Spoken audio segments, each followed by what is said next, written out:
Hi, it's Larry Call from Change Agent Board. I'm here with Ben Ziomek from Actuate.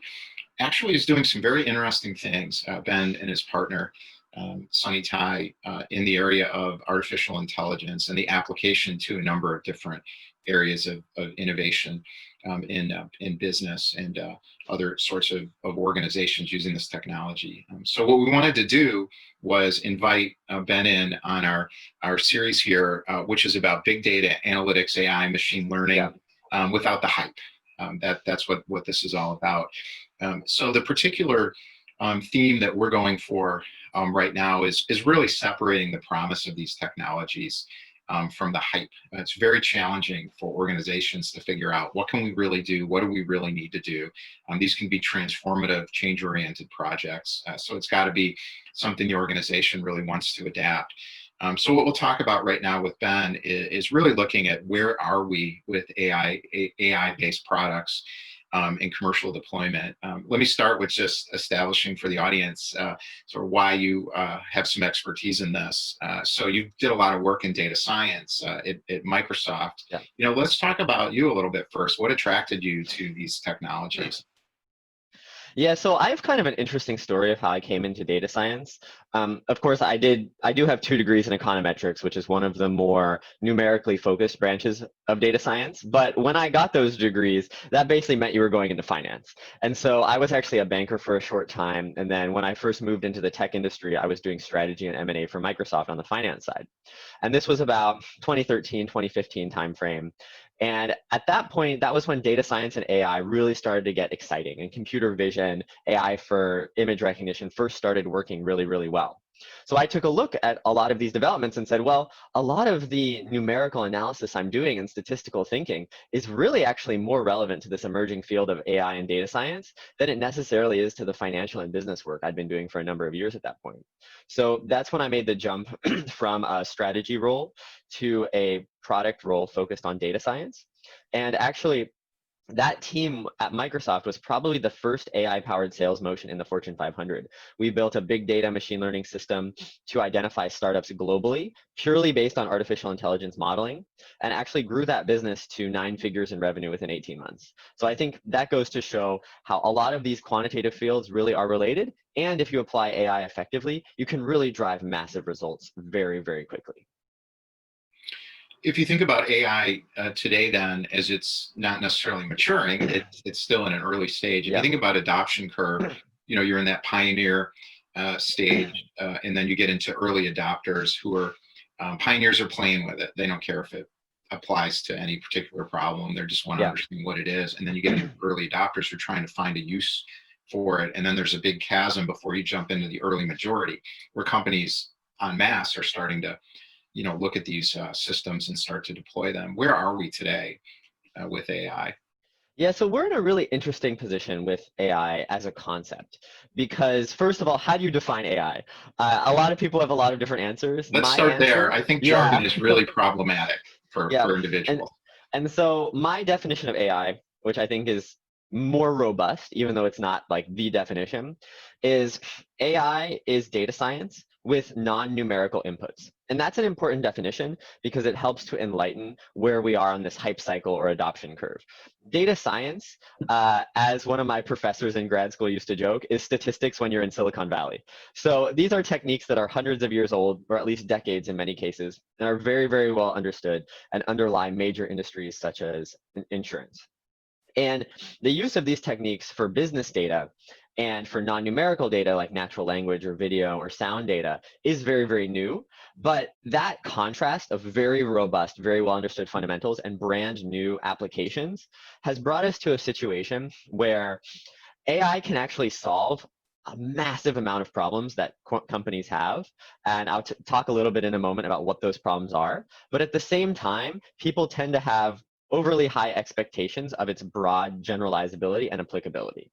And so where you are now is I find a lot of companies are underusing AI in the areas where it can be super impactful and overusing AI in kind of very speculative but cool areas that don't really drive business value. So I would actually say the technology is more mature than the business use case.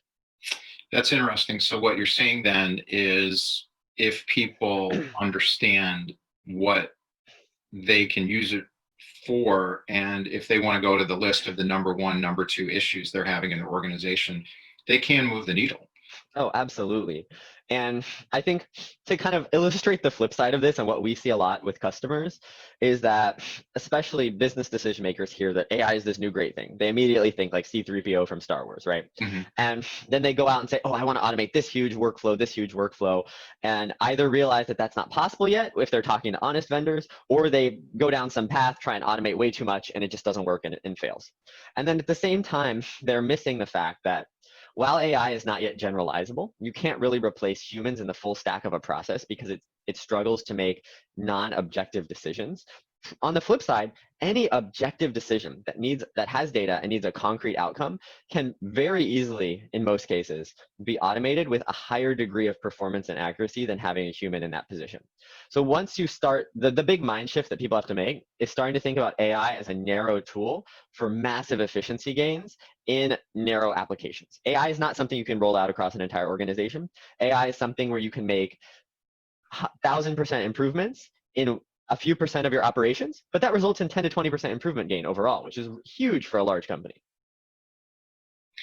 When you think about where that narrow adoption opportunities are, how do you analyze this if you're running a company or you're responsible for bringing in some new technologies into solving actual business issues in that organization? Yeah, so there's two main things that I tell people, which are very, very simple. But if you follow these two guidelines, you will set yourself up for a successful AI project. The first one is that you need to start with the business problem. Like too many companies say, oh, we want this shiny new AI tech. And we see this ourselves where people are like, oh, we want Actuate because they can keep our organization safer. But this isn't something that you just install and then it just makes the organization safer. You need to understand what processes you're specifically improving. And when you do that, then the next stage is, okay, I have this business problem. And you need to identify the pieces of that problem in which you need to quickly make objective decisions. And this can take a humans a lot of time with a lot of data processing required and can get massive efficiency gains. On the other hand, then you need to identify the pieces of it that are subjective, that require human touch, and then focus your people on those. So this is another case where you're not necessarily going to be hiring fewer people, but the people you are hiring are going to be a higher caliber doing much higher level work when all the easy stuff can be automated. Is that a challenge then, finding people that can pioneer this in an organization? So I think there's two categories of people. The ones I was just speaking about are the people who were previously running the process. And in the future, they'll still be involved in the process, but they'll be involved in the pieces that require the human touch, that are more sophisticated, that are more subjective. And frankly, if you hired correctly and you hired somebody for the most difficult part of the process that they're doing, then those people should be thrilled because they don't have to do all the boring part of their job anymore. They're just focused on the interesting part. Obviously, if you hired people who were just grinding out papers, then you may need to rethink your staffing. But if that's the case, you probably had issues in your process already. Uh, on the other side, I do think there is a really big challenge in finding internal stakeholders and champions that understand AI and understand their business problem space sufficiently to really drive a strong AI program. But you need a general understanding of what's possible. And right now, I think the best approach for that is to find somebody that really understands the business problems and has some sort of technical aptitude, and then get them the right information to help start making these decisions. And one of the reasons here, which is a kind of a side note, but is a big issue in the AI space these days, is that there's still a massive undersupply of people who truly understand data science and AI from the hardcore technical data science perspective through product management, through business strategy.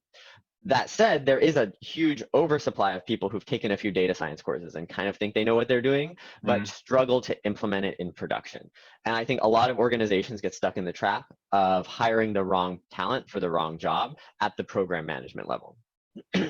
You set up a huge, huge problem for business leaders. So, for example, if I'm running a business or business unit and I'm responsible for the business Yeah, problem, and I want a solution to that, I'm looking at all kinds of different solutions. I'm not necessarily looking for an AI, I'm looking for a solution. yeah, So, somebody like you shows up and says, we can make an impact with an AI program. yeah, Um, well, I think I've hired somebody who can do that in the organization. So I'm yeah. going to push it down into that technical silo there, that's something that you have to look out for. So how does somebody who doesn't really understand these technologies solve for that problem?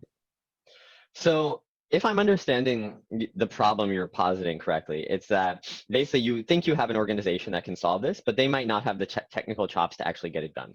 And I think for a business leader, there's two pieces of this. The first one, which is very solvable and frankly should be solved anyway, is that you need to have an understanding of the key problems facing your business. Not just like, to use an example, our suppliers are slow. You need to have an understanding of what the various steps are in your value chain and specifically what individual problems exist across that supply chain. And then if you have that, it can be very clear to understand which are subjective problems, which are objective issues, which are process problems, and understand where AI can be most effective.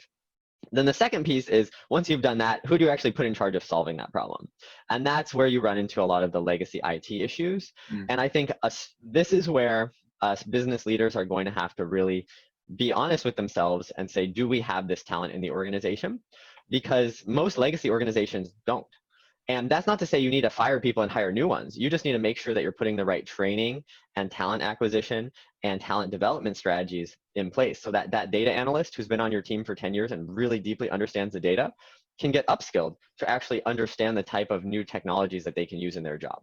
And I think that's the bigger gap we see than necessarily the understanding of the business problem.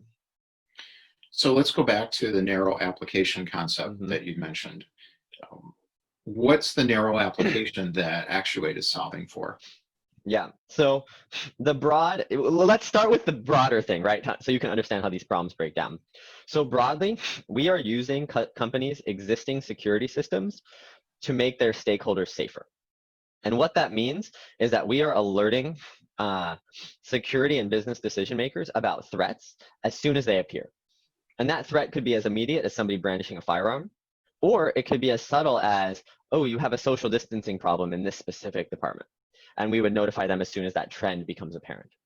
And so while you could install us as a broad public safety application, our technology is not going to stop the perpetrator with a weapon or tell people to stop social distancing. Those processes need to be identified by the business. And so if they say, we are concerned about active shooters. We're in media, we're in technology, we've been getting threats recently. We have an active shooter response plan, but we're concerned about time. That's when we can come in and say, with almost no work on your part, we can give you notification of an active shooter within 1 second of them becoming visible. Similarly, on the coronavirus side, we're not going to be able to build your entire coronavirus response plan. But what we hear from a lot of organizations is, hey, we have policies. We have people watching our entrances, but we don't want to have security guards roving around campus and telling people off for chatting with each other for 15 seconds. But we have people who can do that if it becomes a problem. And so we come in and say, okay, that's great. You already have the staff, you already have the plan. We'll pinpoint the exact locations where people are having problems so that you can determine if an intervention is necessary, and you can determine exactly where those staff members should be so that you're not wasting money hiring too many people. And so those two examples both show the cascade down from the broad business problem of making people safer through the specific problems of active shooters or coronavirus response. But within those specific problems, there are pieces that a human still has to do. A human still has to respond to the threat. A computer can't do that because threats exist in the physical world, not on the computer. But we can allow that human to do their job much more accurately, quickly, and safely than they could just by sitting there watching video screens all day. If somebody wants to understand this at a high level, there's a tremendous clip of an interview on a local news program, and the link is right there on the screen. So I definitely check that out. And you want to see this technology in action on a corporate campus. It's pretty amazing. Absolutely. To see that. So yeah, and then we also have a few clips about our legacy threat detection solutions. Like, we started as a gun detection company. I was on Cheddar last year giving an interview on that. So those links are also available on our website. So you can see those up on the screen here as well if you want to take a look at that. So let's talk about a little bit about physical environments. So what you were alluding to, I think, were corporate campuses, or maybe it's even universities. So who's responsible for this? Is this the commercial real estate owners and property managers, or are you talking about someone who's head of facilities on Mhm. the corporate side? How does that work? Yeah, so we work across primarily corporate offices, education, and defense. And across all three of these, there is somewhat of a shared ownership structure, which is in a shared environment, say a building lobby of a skyscraper with multiple tenants. The property manager would own the security in that space, and then tenants would own the security on the floors that they inhabit. And so this gets a little bit complicated. The specific property managers have different policies. Some of them get more involved in tenant security. We actually had a few conversations where the property management team was super excited about our gun detection technology and realized they didn't actually have any cameras because those were all completely the tenant's responsibility. And because of that, we have kind of a dual mode response.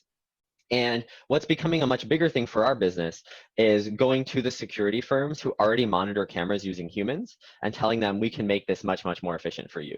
Because the core business problem that we address, that people are really bad at watching camera footage, there have been companies solving this problem with highly trained specialist humans that are at a monitoring station. And so we kind of come in and we monitor for the monitoring station as well, which gets us into a lot of customers very, very quickly.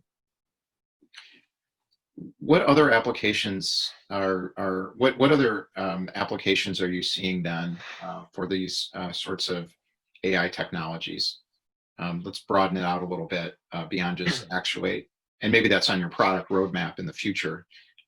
But in general, what are those specific niche sorts of Yeah, solutions I for? mean, you could talk about pretty much any issue, but starting from where we are, and let's go outward. So we are very much focused on AI for public safety. Now with coronavirus, this is a lot about social distancing, closed facility protection with intruder and vehicle detection, that sort of thing. And we do that using existing cameras. And so one layer out from that, and you kind of get the overall building management space. And some of this may use cameras, some of this may use sensors. We're seeing a lot of action in using AI to effectively allocate people across desks, so there's social distancing happening, using AI to allocate cleaning for, so janitors only clean places with the highest traffic. We actually are starting to do some of that ourselves. Um, and then broader than that, in the overall technology vertical that some people call prop tech or property technology, you're seeing a lot of AI be applied to the complexities of physical spaces overall, because right now it's actually very, very difficult to keep track of what exactly is in a building, whether that's where a wall is, where people are, where assets are. And we're seeing a lot of novel uses of sensors with laser scanning, cameras, infrared detections. And while theoretically you could just have humans look at the output of those sensors, that becomes data overload very, very quickly.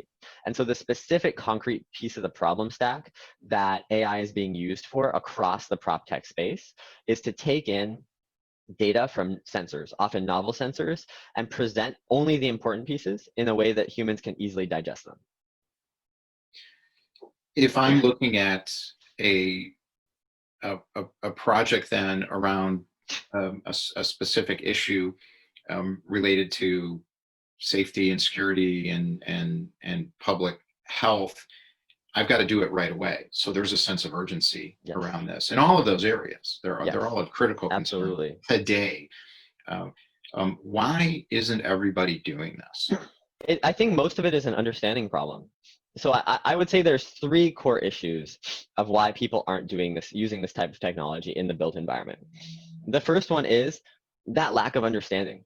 If you start with a really broad, fuzzy picture, like, oh, we might have these sorts of vulnerabilities, um, you might go and say, get an active shooter plan, but that active shooter vendor will probably not know about the latest technologies. And so we're trying to build a community around AI in the public safety space to show people that these new technologies are possible and can link into an existing plan. The second thing is that the industry is very, very hardware focused. And at the same time, a lot of companies don't yet have the type of security systems that they need. And so we are very much a tertiary purchase. You need to have a security system, security cameras. Luckily, most places have this, at least on the exterior, but there's still big gaps on the interior. Secondly, you need to actually use these security cameras for something. You can't just be saving the footage for retroactive analysis. You need to have a plan in place that says, okay, if a gun is detected, or if social distancing problems are detected, or if an intruder is detected, what do we do next? And so you need that plan in place. And only then can you start to look at AI solutions such as ours, or even legacy solutions such as acoustic gunshot detection, and say, okay, now let's get faster notification. And so it's the fact that we're in the next purchase, not the first purchase, that slows people down a little bit. And then the third one is actually something that I can dig at our competitors on, which is, as you said, security problems are urgent. People want solutions right now. But most of the other vendors in this space, while they may do AI to some extent, at the end of the day, they're selling you hardware. They're going to sell you a server that you need to have your IT team confirm, you need to get installed, you need rack space, you need power, you need network, you need to get all that stuff connected together. This can be a really long implementation, especially during COVID when you don't necessarily want outsiders on site. And so companies say, okay, it's going to take me 3 months to install this. That's not fast enough. I'll look at something else. I'll get a better plan. I'll hire more people, etc. And so we as a software solution are coming in to fix that problem because we can be implemented in a few weeks at most. And so that's something we're also trying to get the message out about, that new security technology does not have to be a long-term play, because now software companies like Actuate are able to move a lot faster than legacy hardware-based competitors. So what I'm hearing from you then is anybody who has a network of cameras in a facility, who has some responsibility or shared responsibility for public health or public safety within those facilities, can use AI today within a matter of weeks to make an impact. Yeah. And a matter of weeks, only because we like to do tests for our customers. We can be installed in a day if your IT team is okay with that. So is that the biggest barrier, is that there's just a time lag with IT because they have such a long list of to-dos? I wouldn't say it's the biggest barrier, but because we're so easy, when we look at installing at a customer site, IT is absolutely the biggest time sink because we have to go through the approval process. But again, because we're so much faster than everybody else in the market, I wouldn't necessarily call it a barrier as such. So is the world catches up with this, then we're gonna, what you call in adoption curves, cross the chasm, where this early majority of users who are pragmatists, so they're not innovators as much, they will change, they are looking and they are watching, and once they understand, if they see a pragmatic solution, a pragmatic need, they will make that adoption. What do you think it's going to take before we do get to the point where the masses are going to cross that chasm? The pragmatists are going to start doing this. Yeah, I mean, that's what we're currently trying to figure out as a company. But what we see is that there is a small but significant community of forward-thinking security firms out there. And these aren't necessarily resellers, they're more service providers. And so we see those firms being the vanguard. And once they adopt it, and other companies will start to say, okay, this is something that third-party firms are using very, very aggressively. Even though we're a large company, we don't use a third-party firm. This is likely something that we can start to insource, given how broad it is already across the industry. And so we basically think the way that we're going to cross the chasm is by not necessarily focusing on a large number of customers, but getting a large number of installations through a few key customer accounts that have massive scale, so that we can get those initial customers that are small and in the vanguard, but it is a huge swath of the market. So we kind of virtually crossed the chasm there already. So one niche would be security firms. Would another niche then be large global or national property management firms? Yeah, it's possible. I think we're still in the process of working with some of the top property management firms in the country to understand exactly what the use case is, because as stated, the tenants often do control security in their space. I think it gets a lot cleaner when you start to go directly to the end user, the Fortune 500, the corporate, who might have a property manager on paper, but they have the whole building. So the lobby and the interior is on one system, and we can install on that entire system. And we're actually in the process of a number of this type of deployment right now. So if I'm running a corporate campus, it would be a good idea to take a look at this. And I'm sure they all have some kind of security network or systems in place already. Oh yeah, they absolutely do have cameras in place, and we highly recommend that they look at us, obviously. Of course, but there's a benefit to them. This isn't just hype in this particular case, and we're talking about, we've kind of crossed streams in conversation here. So on the one side, we're talking about AI projects relating to a business issue, and that is more deliberate and it needs to be focused. You need to identify the business issues. You probably have multiple groups involved. Whereas here, it sounds more like it's just a decision to make the deployment. Yes. Yeah, and I think complex. you've actually kind of hit on something very important, I think, which I've been in the AI media about recently, which is the distinction between AI projects versus AI products. And really, this involves a transfer of a lot of expertise and work from the customer to the supplier. And this is, at the end of the day, what is going to solve a lot of the talent issues within large companies is that you no longer need a super savvy IT team. You need a few program managers that kind of understand what's going on and understand what the goals are. And I think in this case, actually the key challenge is on the business side, where you have a ton of really strong AI consulting firms out there, but there actually are relatively few independent companies that have strong AI product management expertise, because a lot of these people get gathered up by the big tech companies. And so we see a lot of AI products at smaller companies being managed like projects. And so that's something that I've been speaking a lot about in more the AI specific press, about that being the biggest hurdle that needs to be crossed for AI companies for us to succeed as a broader group. So are you saying then that the innovation is at a stage where it is productized? There are there's software companies, and you're essentially not doing a AI project. You're subscribing to a software solution that has a niche application. Yeah, absolutely. Like that is in a nutshell where AI is right now. And I think we're seeing some growing pains with that. For example, when I was at Microsoft, I was a major customer of the last generation of AI firms that were a lot focused on sales and marketing. I think one of the reasons that you don't know of any big companies in this space is that at that time, it was too difficult to build a product. They really kind of had a platform that they were then customizing in one-off projects for everybody, including me at Microsoft. And that's just not a good way to build a scalable business. Whereas now, with AI capable of doing things like computer vision and things like security applications where we are, this is a lot more productizable, to the extent that a lot of the bottleneck here is on the PM talent side versus the technological capabilities side. And that's a pretty exciting place to be. So the bottleneck is just program management. You're saying people who can run the software, the dashboards, the application of Not it. so much about that. It's more data science has for so long been project based. If you go and look out at all of the like big data science management frameworks, they're all focused about understanding a project. And so there's a real dearth of people on the startup side and on the tech company side that can think about data science as a product that might grow and change over time, but is fundamentally a generalizable solution versus a specific solution to a specific niche problem that a specific customer has. Can you give me an example of how this should be done in application then? That's not a project, that's a generalized product solution. Yeah, so I think the key thing is that AI products need to be managed similar to SaaS or software as a service products have been over the past 10 or 20 years. You need to have one core system that you apply to all of your customers.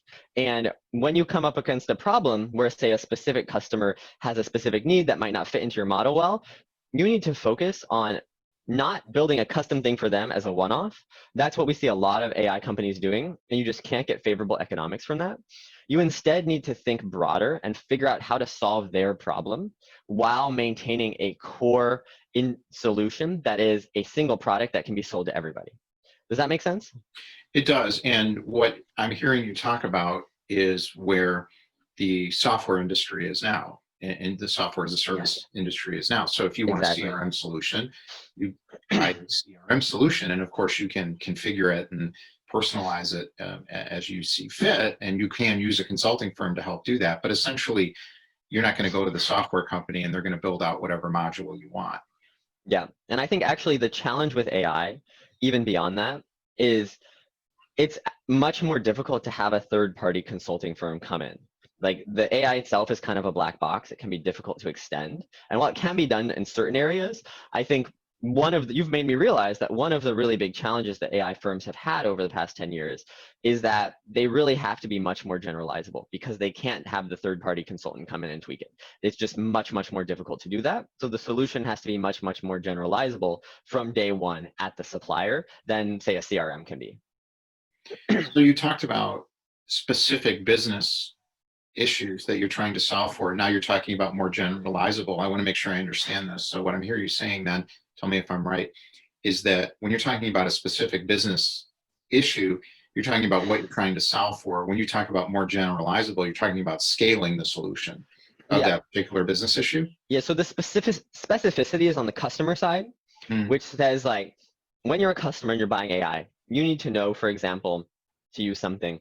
My one specific problem is detecting illegally parked cars. Like my problem is not tracking cars when they come in or just like having a good parking experience. Those are broad subjective. Your people have to own that. But the one element of the good parking experience that AI can solve is detecting cars that are parked incorrectly. So that's an example of the specificity.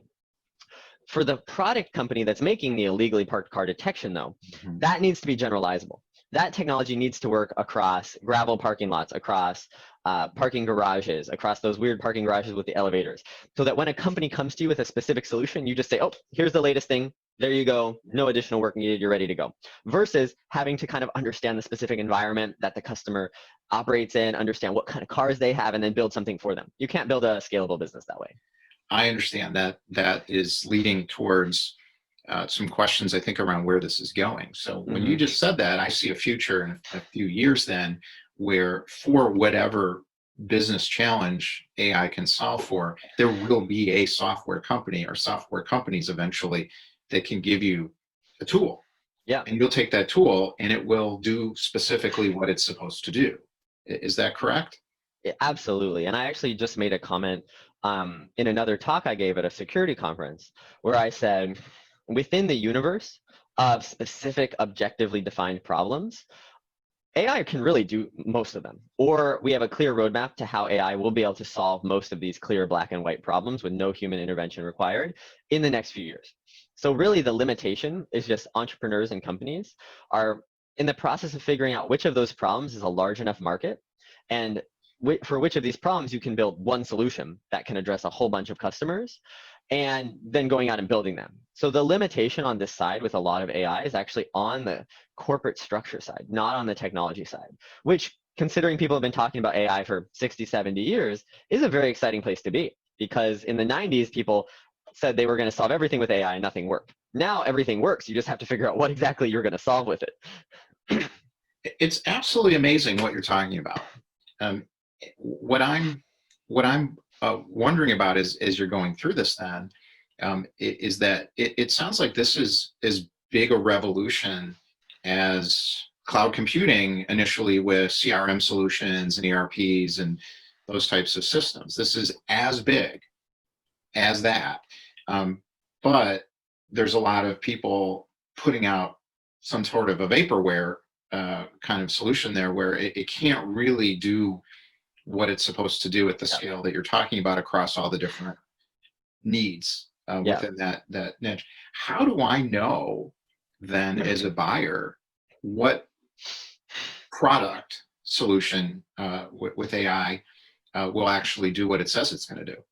Yeah, no, that's a really great question. And first, let me address the first piece, which is where the technology is. So I would actually say that AI is a little bit broader than cloud computing because the way to think about new technologies is that you can probably get 10 to 20% improvement in efficiency in most areas that it's applicable to, and then in a few specific areas you can get 1,000% improvements in efficiency. And for cloud computing, we really saw that this technology was limited to IT. And across most of IT, you saw 20% improvements in efficiency. This is fantastic. And for a few specific startups out there, thousands of percent improvement in efficiency. Great, but not necessarily economy transforming.